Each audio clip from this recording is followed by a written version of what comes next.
It's not that you can't get inspired by those things, but I wanted to take a moment to call out how challenging entertainment marketing is, which of course what it is to do a video game. The first piece here, did it work? I pressed the button. Got it. There it is. Time Warner Cable and The Walking Dead. They show us a world where zombies are real and moms still have to get their chores done. Vicky moves through the house, cleaning off guts of machetes, vacuuming up a finger, and then she finally comes to her husband and Daryl, room full of zombies. Her response? Clean this up. After watching this spot, I couldn't wait to return to the show I had left in season 2. Dallas, season 3. I was driving south on the 405, and I realized I was behind a gas truck, and it was covered in ads for the TV show Dallas. I immediately was thrown back to the 80s when the stars of Dallas lived large from their great oil empire. This connection to the real world created a trigger, to quote Jonah, for me as I pulled into gas stations for weeks following this sighting.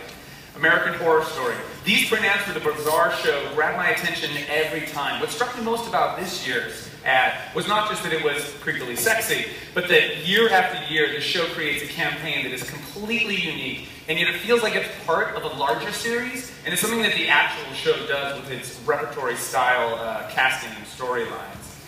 The Breaking Bad Name Lab. For the final season of the show, you could visit the Name Lab, which would break your name into its elemental symbols. You would then take this and update your Facebook profile, and I couldn't wait to get my name transformed, making me feel like I was part of this sort of final season, even though I've only ever seen 2 episodes of the show.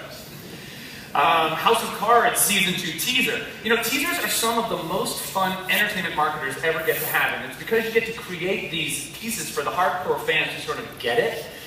That's exactly what House of Cards did by giving us a 30-second shot of Robin Wright take a very long drag on her cigarette and then exhale. Cold, manipulative, and power-hungry. You could feel her in every frame of this single shot. Beyonce's album release. We've talked about this a lot today. So she tweets surprise and the world go crazy. And I only bring this up because I think it can only happen one time. While it's not exactly marketing, we all know there was none, you can bet there were very long marketing meetings to cover the risks and rewards of the strategy. It paid off with one of the year's biggest first-week sellers, and every news outlet and office water cooler was talking about it.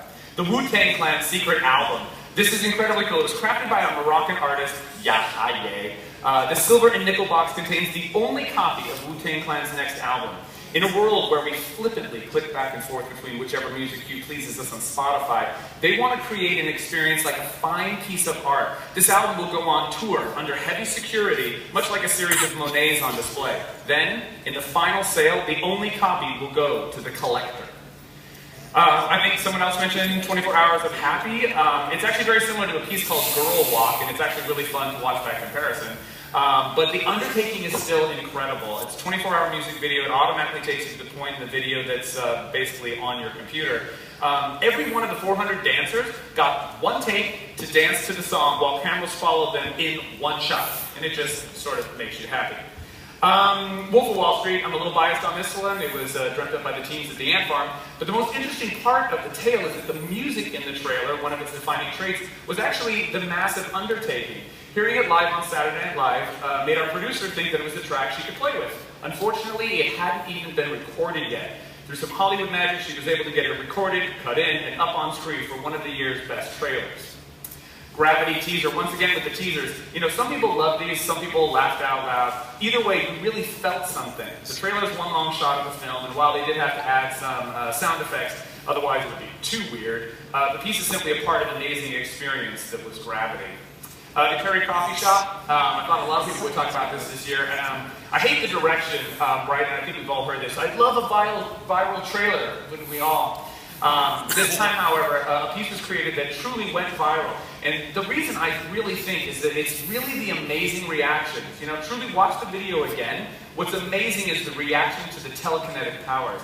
What's great is that it matches what you hope people will experience when they watch the film. Secret Life of Walter Mitty. Once again with the viral stuff, this time they gave $25,000 to the person who would create a movie to quote-unquote motivate, inspire, and give people a catalyst to do something that they've never done before. This amazing participant took the $25K and brought food to the Philippines to help the survivors of a horrible typhoon and filmed the whole thing. The video makes you feel like you just want to leave your life behind for something amazing, just like Walter Mitty. Anchorman and Dodge. The amazing partnership was truly bold. Let's give marketing direction over to the character of Ron Burgundy. The Dodge actually allowed him to spend entire commercials talking about in-depth details of the glove compartment, all of which come standard. It's amazing in its belief that a commercial that entertains sells. Thor and Comedy Central. Now, this is a direct ripoff of the AT&T It's Not Complicated commercials. It's a common geek question, who's better, Thor or Loki? But this time it's actually asked by Loki himself. And I only list this here because I'm so fascinated by how they did this. You know, did they ask AT&T? Is it because they simply slapped Comedy Central onto the back? It just boggles my mind. I don't really know how they did it.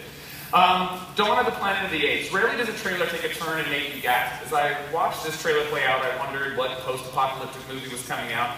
When the camera locked eyes with our villain and slowly pulled away, I nearly choked on my popcorn to realize that this was the sequel to the 2011 film, and I was staring directly into the eyes of the ape, Caesar. It was simple, direct. The trailer gets out of the way of the entertainment that it's marketing. PS4 used game sharing. Now, all my friends know I'm a huge Xbox fanboy. But the way that Microsoft deftly handled the reaction to last year's E3 was great. This video starts with two gens on screen, and they explain the steps of how to share a used game.